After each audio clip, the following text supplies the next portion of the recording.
Yeah, they're absolutely antique, and I got inside one, and it looks like it's an 80s arcade game, and it's all the commands, the fire controls are written in German, and then they've scribbled Ukrainian annotations over them so they know which buttons they're pressing. And these troops had a very short training in Germany, about 30 days, but they've really been able to master these weapons, and they've proven quite effective against drones. Um, the drones that Russia is employing at the moment, the Shaheds, they have a radar signature. They're quite large, so the Gepard's radar can pick those up, and it's able to kind of automatically engage them and keep a lock on and shoot them down. Hello and welcome to Frontline for Times Radio. I'm James Hansen, and today we're talking about the latest on the war in Ukraine with Maxim Tucker, who's been in Ukraine for the Times this week. And in fact, he's just got back from the area around Avdiivka, where, of course, the Russians have been attempting to encircle and capture for some time. We're going to talk about that and lots more beside. Maxim, thank you so much for joining us again on Frontline. Thank you for having me, James. First of all, can you just tell me a bit about what you found when you were out there this week? So I think there is a kind of bitter sense of disappointment in the Western partners in Ukraine on the Ukrainian front lines. I mean, soldiers are now having to make very difficult decisions about when they use artillery shells, when they use mortar shells to defend their own troops. And some of the artillery gunners I was speaking to was saying that, the kind of slowness in supply to the Ukrainian troops, which is caused by bickering in US Congress, by the EU failing to meet its ammunition ambitions for Ukraine this year, is costing lives, and they're very frustrated by that.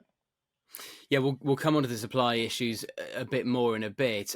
In terms of Avdiivka, obviously, as I mentioned, Russia have been really targeting Avdiivka for some time now. They see it as certainly having symbolic importance, maybe strategic importance as well, given its proximity to Donetsk.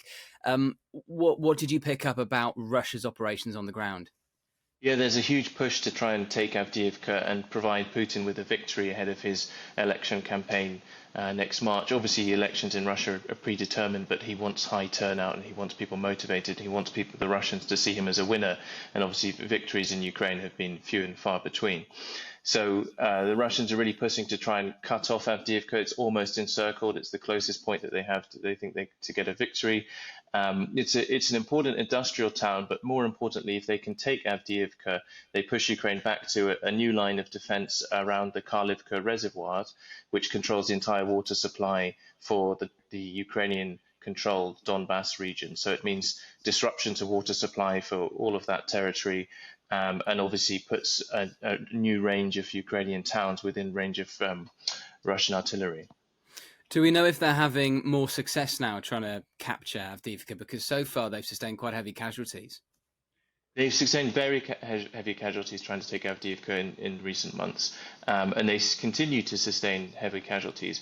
But they're able to weather that a bit better now because there are less ammunition for the artillery, for Ukrainian artillery, and Ukrainian artillery gunners are having to make tough decisions about when they actually decide to fire rounds. So it used to be as soon as they see Russian troops within range, they would just hit them with artillery. Now they're wait and see whether those troops are actually coming towards the positions of their unit, and then they make a decision. When they know, then they try and hit them, and sometimes that's too late, and they don't have enough rounds to correct fire. And having been on the front line, just give us a sense of the ground conditions, because last winter it was relatively mild by Ukrainian standards, but right now it's pretty cold, isn't it? It's very cold. I mean, you definitely have to dress up warm whenever you're out there, and the soldiers have got need. It's really important they have the right gear. They're out there for hours at a time, sitting in trenches. This year we've got a mice infestation of the trenches, which we didn't have last year. There are hundreds of mice chewing through all the equipment, chewing through all the plastic. It's a really kind of First World War conditions in some areas. And it is, yeah, it's bitterly cold, so troops are having to be rotated as frequently as possible. When you're very cold, it makes you less alert. It's more difficult to respond to attacks. So it's very difficult fighting conditions right now. And do the temperatures just mean it is less likely that either side will make any significant breakthrough over the winter? Not necessarily, because if the ground is frozen, it's actually easier for tanks and armored vehicles and trucks to get across sometimes. Um, Russians and Ukrainians have both proved adept at winter fighting over the years since the 2014 invasion of Donbass. So it doesn't necessarily mean that there won't be a breakthrough, but if you have weather where it's very cold and the ground freezes and then thaws and melts and you get muddy conditions and then it freezes again and you get very rutted conditions, that can make it very difficult to advance. And obviously it's uncomfortable and difficult for soldiers to fight, but not necessarily impossible. You wrote a really interesting piece for the Times earlier this week. It's still available to read if you've got a digital Times subscription, about Russia's increasing use of drones and also their increasingly effective use of drones. Just tell us a bit more about that. So Russia's been employing Iranian-made Shahed drones to attack Ukrainian infrastructure and logistical hubs, and they've been able to intensify that because they're now building a big base of their own within Iranian imported technology to produce those drones domestically. So we're seeing more and more drones flying at Russian cities, 75 against Kiev the other week, and that was a record large attack. They've also found ways to adapt those drones. So where before they were pre-programmed with GPS coordinates, they've actually adapted the Shahed drones to include a Ukrainian SIM card in it, so that the drones can connect to the local network, and then they can steer them, so they can adjust the way that they fly. When other drones are shot down in an area, they can try and avoid it.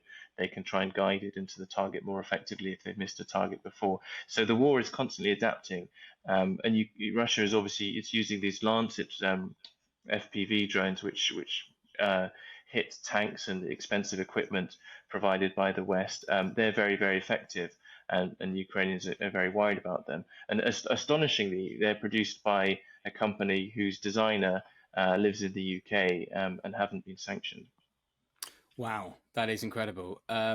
What are they targeting in terms of which bits of infrastructure are they targeting? Are they after Ukraine's energy infrastructure?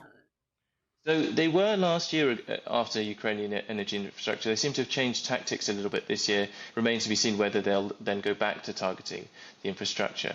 But now they're really trying to focus on the logistical hubs, which are taking in Western supplied arms and ammunition. And I think the calculation here is that if they can keep destroying those en masse, that the West will not replenish them, because the West has grown tired of the war. The West is distracted by the Middle East. The US can't secure aid for Ukraine at the moment. Biden's government is struggling to get these bills through Congress with blockage of the Republican Party. So the Russians maybe see an opportunity here that if they can take out all the Western supplies, or a significant portion of the Western supplies, they will not be replenished, and Ukraine will be fighting with one hand behind its back. And how much success are Ukraine having in terms of their air defences and deterring these drones? So Ukraine around the cities is having good success. Around Kiev, it has a very complex layered air defense system, of which British supplied Martlet missiles are a big part of those, and Stormer systems. But you've also got US supplied Patriots. You've got German Gepard flak guns. So there's a huge range of cover for cities like Kiev. Close to the front lines, it becomes a bit more difficult, especially when troops are moving, and it's more difficult to provide protection by expensive equipment like Patriots, which can be hit by shorter range drones or helicopters. And you make the point in your piece, Maxim, that the Gepard flak panzers, I mean, they're from 1978. These are German supplied weapons. Yeah, they're absolutely antique, and I got inside one, and it looks like it's an 80s arcade game, and it's all the commands, the fire controls are written in German, and then they've scribbled Ukrainian annotations over them so they know which buttons they're pressing. And these troops had a very short training in Germany, about 30 days, but they've really been able to master these weapons, and they've proven quite effective against drones. The drones that Russia is employing at the moment, the Shaheds, they have a radar signature. They're quite large, so the Gepard's radar can pick those up, and it's able to kind of automatically engage them and keep a lock on and shoot them down. They proved quite effective at doing it. The problem with the Gepard is that it's a very old system, and it takes a long time to reload. It has a very fast rate of fire. It has twin guns that fire 1,000 rounds a minute, but it can only store about 550 rounds. So that's about 45 seconds of fire, and then it needs an hour and a half to reload. You compare that with the Bradley M1, which is a much newer system and is much faster to reload. And I suppose that underlines one of Ukraine's pressing concerns at the moment, which is the supply of weapons from the West, in particular Germany and other EU nations. Yeah, and Ukraine is frustrated because it can see where these drones are being launched from. It's in areas in the Crimea and some areas on the Azov Sea from Russia itself. That they know that if they could hit those areas that the drones are flying from, they'd be able to safeguard their airspace much more effectively. And so that's why they've been really adamant in calling for long-range missiles like the Storm Shadow that the UK has supplied, and they really want Germany to supply Taurus missiles, which have a very long range and could hit the Shahed bases before they launch. Um, but Ukraine's allies continue to say you can't attack the places you're being attacked from if it's in Russia, and is very nervous about providing long range weaponry. And the Taurus missiles, how do they compare to Storm Shadow? They're roughly similar, analogous missiles. They have a slightly longer range, um, but they're obviously Ukraine would have more of them. It would be easier to launch them, um, and they really need as many as they can get. I mean, the scale of this war is absolutely enormous. You can see it when you drive across the country. It takes hours and hours to get anywhere. It's such an enormous country, and there's so much territory to cover. And then the Russians, all of the Russians have very long range weapons. They have jets that can fire long range cruise missiles. They have glide bombs that can travel 30 kilometers. So, long range weapons are key to winning this war. And were they to, for example, get their hands on the Taurus missiles, what might they be targeting? Would they be looking at targeting Crimea? They'll be focused on Crimea, I imagine, because there are Russian jets launching from there that were critical to stopping the Ukrainian counteroffensive in the south. Was Russian jets launching from Crimea and hitting advancing troops before they could be covered effectively by anti-air defenses. And it's hard to bring anti-air defenses forward. Most of them have an effective range of about 40 kilometers, and you don't want those to be on the front lines because then they'll be targets for artillery. So it's given the Russians an upper hand that they've been able to fly sorties from Crimea. They've also got drone bases in Crimea, which are key to hitting all of the Ukrainian cities. So they definitely want to be targeting those. And the Gepard's Flak Panzer commander said to me, give us the Taurus missiles and put us all out of work. We won't be sorry about that. And on the wider issue of Russia's use of drones in the war, is there a sense that they have almost caught up with Ukraine now? Because I know at the beginning of the full-scale invasion, yes, they had some pretty expensive, pretty fancy UAVs, but Ukraine was having some success with lower-cost commercial drones that had been modified for the front line. Is there a sense now that Russia has bridged that gap somewhat? There's definitely a sense that Russia has improved its electronic warfare capabilities significantly. So the cheap commercial Mavic drones are very easy to bring down, and if you've got enough electronic warfare devices, you can jam the signal, can take over control of them, and bring them down. And that's definitely what's been happening. Russia's electronic warfare capabilities also, they used to have very big machines. They've been able to reduce them and make them smaller, so it's harder to find and target them. And Ukraine is having to adapt by producing increasingly expensive domestic drones. But Russia is obviously doing the same, and there is a kind of a cat and mouse game here where they're chasing each other to develop more and more advanced technology. And the Lancet drone, as I mentioned, which has a designer's family who lives in the UK, that is a very advanced piece of kit, and it is causing mayhem on Ukrainian armor. The Western supplied tanks and infantry fighting vehicles are vulnerable to it. The expense, one of the Gepards has been hit by a Lancet drone. They're quite cheap, but they're very effective, and Ukraine is always trying to gain the upper hand, but Russia is doing the same. Do we know why the designer of the Lancet hasn't been sanctioned by the UK government? No, it's a complete mystery, and they won't answer my questions about it. I'd love to know. And the other key drones you mentioned are the Shahed drones that are supplied by Iran originally, and just tell us a bit more about Russia now producing their own and what that production operation looks like. So there's an enormous construction of a factory underway in the kind of south of Russia, and they've got imported technology from Iran to build this. There's obviously an alliance with Iran at the moment, but they're also importing technology to build them from the West. Now that's not necessarily coming directly from the West because obviously there are sanctions in place, but a NATO ally, Turkey, has been buying goods from quite sensitive equipment from from the West, and then is reselling them to Turkey or to Russia or to Central Asian countries, and Central Asian countries which are former members of the Soviet Union and members of military alliance with Russia are providing those components to Russia. So there is a way of bypassing the sanctions that the West really needs to look at and crack down on. And this has enabled Russia to start building this enormous drone factory, which at some point looks like it could have the capability of producing as many as 1,000 drones a month. And that would really allow, Russia to use these drones en masse, swarming Ukrainian defenses. So even if you have advanced anti-aircraft defenses as they do now, if you have hundreds of drones coming at you, it's difficult to have enough systems to shoot them all down before 1 or 2, 3, 4 reach their target. In your piece for the Times earlier this week, you gave the example of one particular Ukrainian soldier who had received training in the UK, I think a 3-week training course. Just tell us a bit about him and the type of training he will have received. Yeah, so that was Yaroslav. He's firing British Martlet missiles. He has an anti-aircraft system which can be both mounted on, set up on a tripod, but also shoulder fired. And he had a training in the UK, which turns out I'm not really allowed to talk about, according to the Ministry of Defence. It was a specialist training, and it goes beyond the kind of basic infantry training because he has very kind of specialist kit. But what's very nice about all these troops that have been trained by the British military or by US military or Canadians, they stay in touch, especially with the ones who are operating advanced equipment.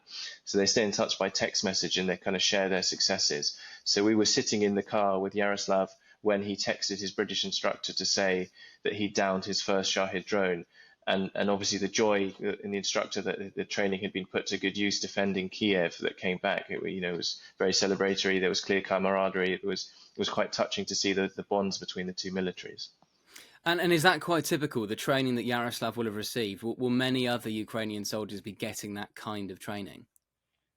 Most Ukrainian soldiers now will have received some kind of basic infantry training from a Western partner. Not many receive the kind of specialist training that Yaroslav had because he's operating specialist anti-air defense equipment. But it's quite often that people stay in touch. I often ask soldiers about the training that they had, and they say, yeah, and I spoke to a guy from the 47th Brigade on the front lines around Avdiivka. He was in touch with a Canadian trainer, but he'd been trained in the UK, and it's clear that the trainers are worried about them. They check in every now and again if they haven't heard from them. How are you doing? You're basically checking if they're still alive and concerned for their welfare. And is this one of the areas where Ukraine does have a real advantage over Russia, where, we know not only does Russia have a very high casualty rate, even though Russia never disclosed their casualty figures, but a lot of the people they're recruiting now are either conscripts or they're former convicts. There's even talk of them conscripting migrants as well because they're so desperate for soldiers. Is the training that Ukraine now have a massive advantage?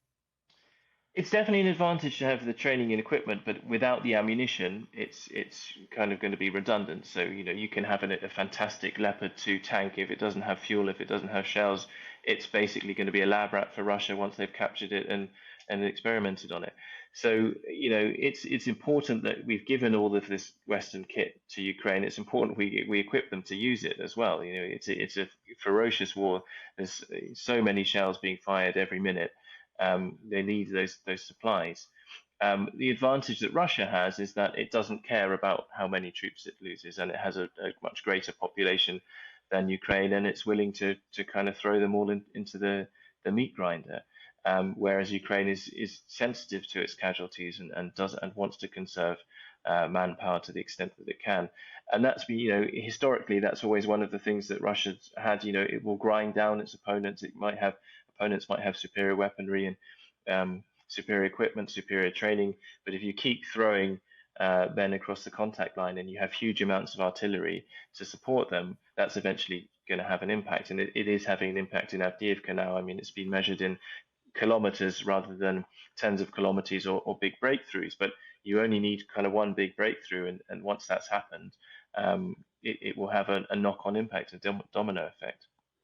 And are the soldiers on the front line in Ukraine, are they conscious? Are they concerned? Are they even a little bit angry with the lack of supply from the West? And of course, the West would say they've provided huge military aid, but there are calls for more still. Yeah, I mean, as I say, you can get great equipment, but if you don't have the ammunition, it doesn't make a difference. The 47th Brigade, they were tasked with leading the southern counteroffensive. They have very good, they've got Leopard tanks, they've got Bradley fighting vehicles, so they've got some of the best kit.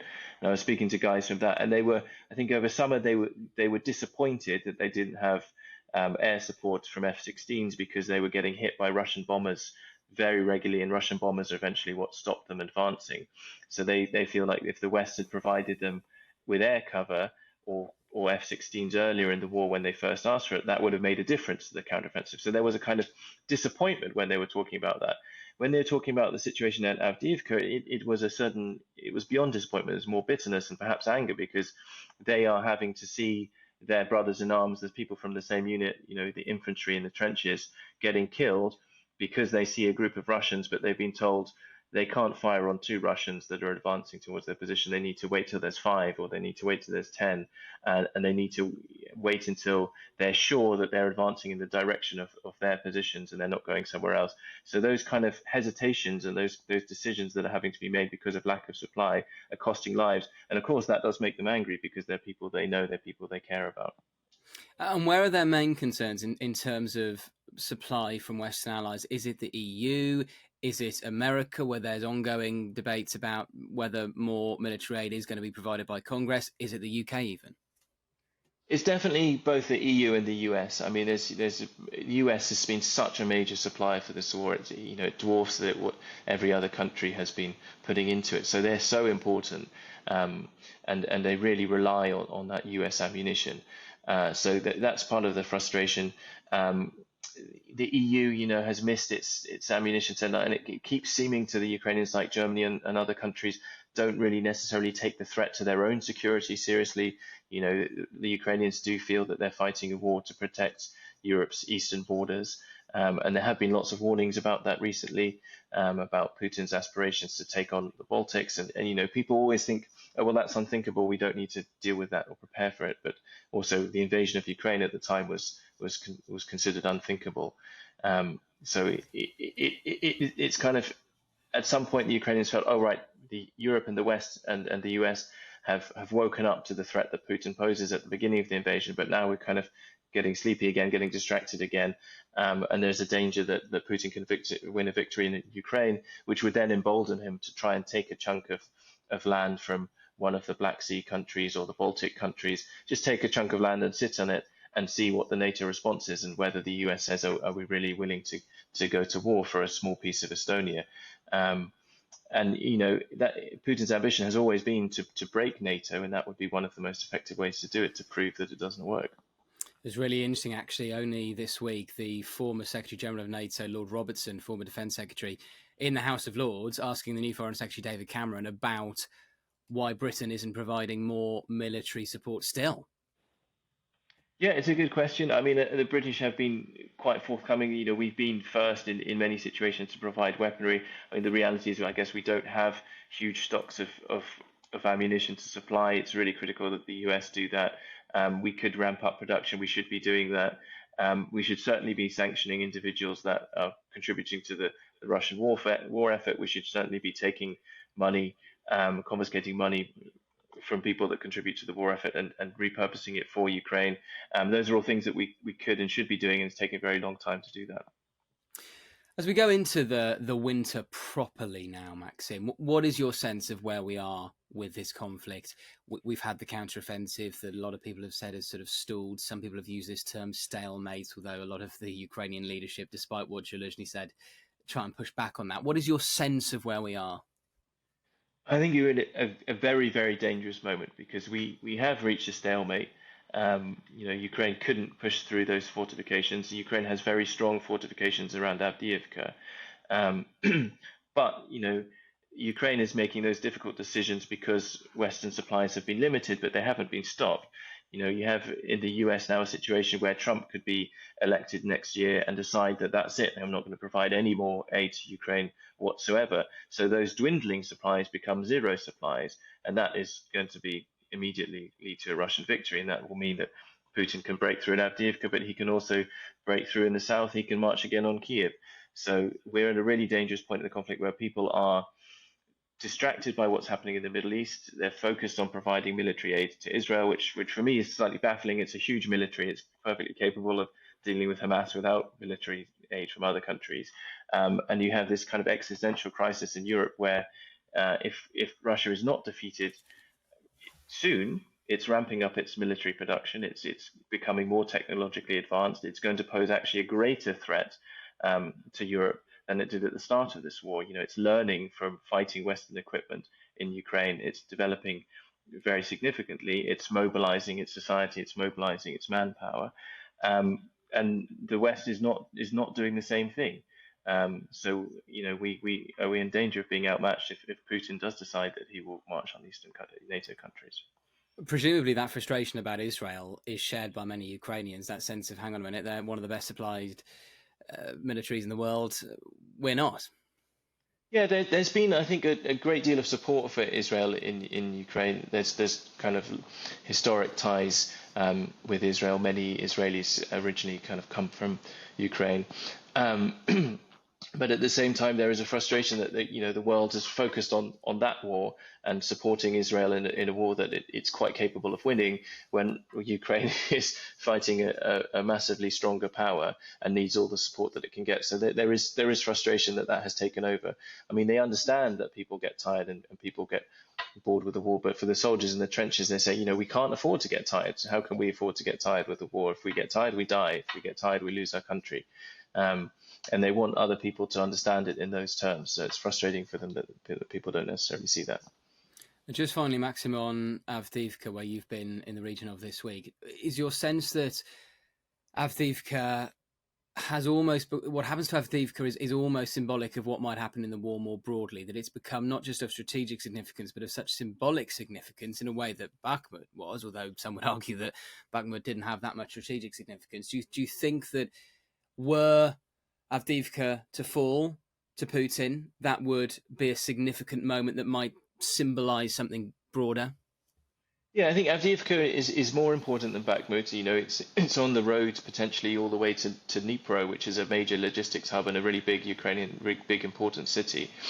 So it is important strategically. It would give Putin that kind of impetus, that victory that he needs to kind of sell his presidency. It will, maybe help paper over some of the cracks that appeared when the war started in the conduct of the war. You can start to say that we're actually starting to win now. So any pressure on him to change the way he's fighting the war or to even stop the war is going to recede in the short term. So it's going to be politically important. And provide motivation for Russian troops and successes. I mean, Russian troops have been very, very demotivated up to this point. They're operating basically under the threat of being arrested or shot if they don't obey orders. So giving them a victory to fight for might help motivate them. Motivation is incredibly important in this war, and it's very, very important, especially when you're fighting in very bitterly cold conditions like now. And maybe that's a nice optimistic note to end on, that despite Russia's supplies of weaponry and increasingly effective use of drones, Ukraine remains better trained and better motivated. Absolutely, yeah. They're really strongly motivated. It's astonishing when I speak to some of the troops, especially from the 47th, where I know what they went through in the southern counteroffensive, getting hammered by Russian 500-pound bombs every time they tried to advance, going up against really serious fortifications. And they were withdrawn in October, and some other units told me, the 47th have been pulled back. They're basically finished. They're basically done. They're combat ineffective. And now they've had the misfortune to be brought back very quickly from their rest to go to Avdiivka and shore up defenses there. But actually, when I spoke to them, despite the experiences they had, they were still very, very motivated. They understood why they were fighting. They're motivated to support Zaluzhny. They really cared about holding Avdiivka.